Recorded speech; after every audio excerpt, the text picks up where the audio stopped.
Hey everybody, Johnny Cage here, welcoming you back to another game review. This time we're doing things a little bit different and looking at 3 underrated puzzle games from the 8-bit era.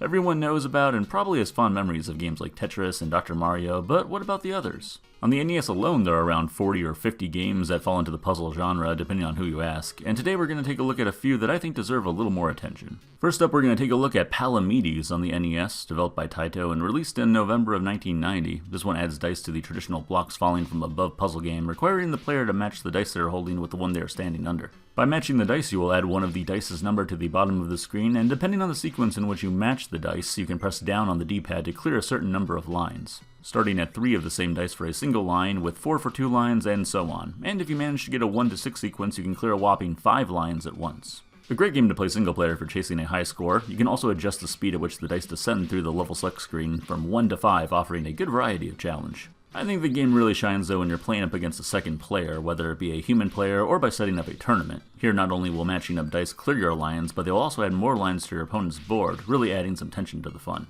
The title doesn't deviate too much from the standard puzzle games on offer for the NES, but it sure can feel more hectic as you're looking about the screen for ways to create line clearing combos, and try not to press the A button too many times, causing you to have to cycle through the 6-sided dice to get back to where you wanted. Definitely a game worth checking out, and if you want to add it to your NES library, you should be able to find it for no more than $10 American. Looking for something a little more out of left field? Well, how about some Quarth, a name that rolls right off the tongue. Designed by Konami and released in April of 1990, this only came out in Japan initially for the Famicom, but did eventually make its way stateside with a port for the Game Boy. In this space shoot 'em up, you take control of one of 2 spaceship options and fire small blocks at rows and columns of partially completed shapes to form what else but larger blocks, which will spiral away upon completion, giving you points based on how large the block was. After certain point thresholds, your reticle will change into a letter, and upon completion of a different colored shape, which spawns the same time your reticle changes, you will get a point multiplier for a short while, which will encourage you to really pick up the pace and clear as much as possible. While not as hectic as Palometes, this is a real good brain exercise, putting your hand-eye coordination as well as spatial recognition to the test, trying to fire off the exact amount of blocks you need as quickly as possible to complete the shape.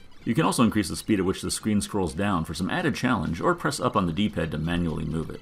It can be super satisfying to quickly clear out an area, and slightly frustrating when you fire one too many blocks, causing you to have to make the object a bit larger than you intended, and maybe even pushing it past the barrier in front of your ship, causing you to lose a life. The game also boasts a few different 2-player options, including this co-op variant, which really stood out to me. You can also pick this one up on the cheaper side, with both the Famicom and Game Boy versions going for around $10 each. Lastly, let's change it up with Rampart, one of the original tower defense games, which also features puzzle elements. Designed by Atari, also released in 1990 for the NES, which was apparently a really good year for puzzle games. This one starts off simply enough, with you choosing a plot of land on the world map, as well as a starting fort to defend against an onslaught of enemy ships. Go ahead and place down the 3 cannons you are provided with within the walls of your base, which should make quick work of the nearby fleet. After those ships get blown up, it leads us right into this game's puzzle mechanic, which is the build and repair phase of the game, featuring everyone's favorite puzzle mechanic, tetraminos. During this portion, you will use the blocks randomly given to you to repair your damaged walls, enclosing the castles around your land for end-of-round bonus points, and more importantly, extra area for you to place down cannons you will need to defend against naval forces, which will increase in size. You will have to be ready to react though, as there have been plenty of times I was hoping for a single small block and got something massive that I would either have to make do with or use to branch off of my main base, starting to create a wall around a castle I did not yet control.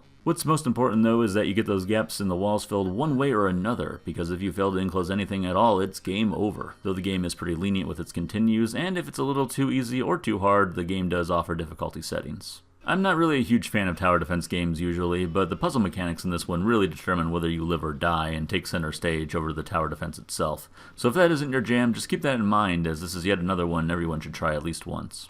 And while we are focusing on 8-bit games here, you can grab Rampart on just about any console from the NES up to the GBA, though the prices vary quite a bit depending on the system you want it for. And there you have it, 3 games from the 8-bit era that I feel like deserve some more attention and perhaps even some praise as well. Also, you can pick all these up relatively cheap, which is nice to say for a change when discussing retro titles. But which ones did I miss? There are plenty more to spread the word on, so go ahead and leave your little known favorites in the comments, and perhaps I'll get around to making another 3 underrated puzzle games video down the road. Thank you everyone for watching, and if you would like to stay posted on new game reviews as I upload them, please click the subscribe button, as well as checking out the link in the description below for my Twitch channel, where I stream most days. I'll talk to you all later on.